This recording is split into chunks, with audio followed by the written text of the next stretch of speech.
एक ऋषि थे, कश्यप नाम के ऋषि, महाभारत में प्रसंग में आता है। तो उनके बूढ़े माता पिता थे, आंखों से दिखता नहीं था, तो छोड़ दिए उनको और तपस्या के लिए गए। वो अकेले लड़के थे, बूढ़े माता पिता दिखता था नहीं, माता पिता को छोड़ दिया और तपस्या करने गए। तो एक दिन एक वृक्ष के नीचे बैठे थे, धूप के कारण छाया लेने के लिए। तो ऊपर से एक बगुली होती, वो बैठ कर पीट कर दिया।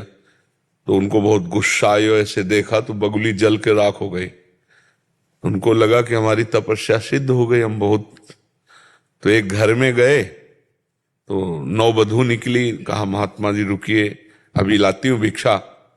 अब उनको दरवाजे में रोकी, दूसरे दरवाजे से उसके पति आ गए, और वो पतिव्रता थी, पति को भगवान मानती थी। चरण धोए, पति को जलपान कराया, बैठाला, का भगवान आपके दरवाजे पर अतिथि खड़े, भिक्षा दे आए। हाँ हाँ हाँ बिल्कुल जाइए। अब जब गए तो उनको अहंकार था ही तपस्या का, तो उन्होंने कहा इतना समय कैसे लगा दिया? तो उनका भगवान शांत शांत, हमारा धर्म है पहले पति का आदर करना, पति के घर में हो इसके लिए दूसरे नंबर पर आपका आतिथ्य सत्कार करना।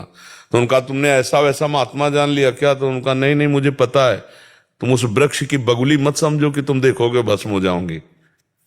तो उनको लगा ये घटना कौन जानता है, केवल अभी जानते थे।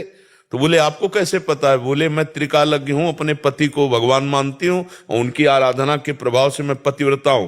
त्रिकाल का ज्ञान है मुझे, भूत भविष्य वर्तमान तीनों काल का। अभी तुम बच्चे हो, तुम्हें अध्यात्म का ज्ञान नहीं है। जाओ अध्यात्म का ज्ञान प्राप्त करना हो तो कसाई पता बताया और कहा उनका नाम सदन कसाई, उनके पास जाओ, वो तुम्हें ज्ञान देंगे। महाभारत की कथा है। अब वो आश्चर्यचकित तो थे ही, उसकी बात मान करके वो उस स्थान पर गए तो वहां वो मांस काट के बेच रहे थे। कोई कहता है 1 किलो 2 किलो, तो ऐसे मांस काट के बेच रहे थे। वो ऊंट फड़क रहे थे, अर्थात नाम चल रहा था भगवान का। उन्होंने देखा इतने गंदे आदमी से बात करने के लिए भेजा, तो चल दिया। सो कहा रुको रुको, अमुक गांव की पतिव्रता ने भेजा है ना, बिना फोन के। पहले तो फोन था नहीं। तो उनका आप कैसे जान गए? बोले मैं त्रिकालज्ञ हूं।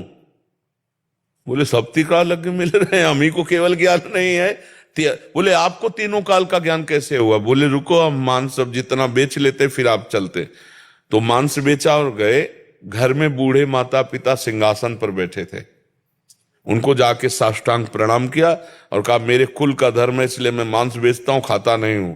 रात दिन अपने माता पिता को भगवान मानकर उनकी सेवा करता हूं और नाम जप करता हूं। इसके प्रभाव से मुझे ज्ञान है, जैसे वो अपने पति को भगवान मानकर बचती है और नाम जप करती है, तो उसके प्रभाव से उसे त्रिकाल। मैं देख रहा हूं तुम्हें कभी भी ये ज्ञान प्राप्त नहीं हो सकता। तो उनका क्यों? बोले तुम्हारे माता पिता अंधे हैं, तुम्हें जरूरत थी उनकी सेवा क्यों, छोड़कर यहां तपस्या का ढोंग करोगे, कुछ हाथ नहीं लगना। जाओ पहले माता पिता का उद्धार करो, जाकर के उनका शरीर पूरा हो तब तपस्या करना। तो ऐसे ही शास्त्र आज्ञा करता है, अपने अपने कर्तव्य। अब मान लो हमारा सत्संग सुन करके किसी का ब्याह हो गया हो और फिर वो वैराग्य उसको चढ़े कि भैया तो सब मिथ्या है, तो उस समय थोड़ी मिथ्या सोचा था जब पानी ग्रहण कर रहे थे। अब चुपचाप मन को मार कर उसके साथ रहो और भजन करो, अपने धर्म का पालन करे, है नहीं?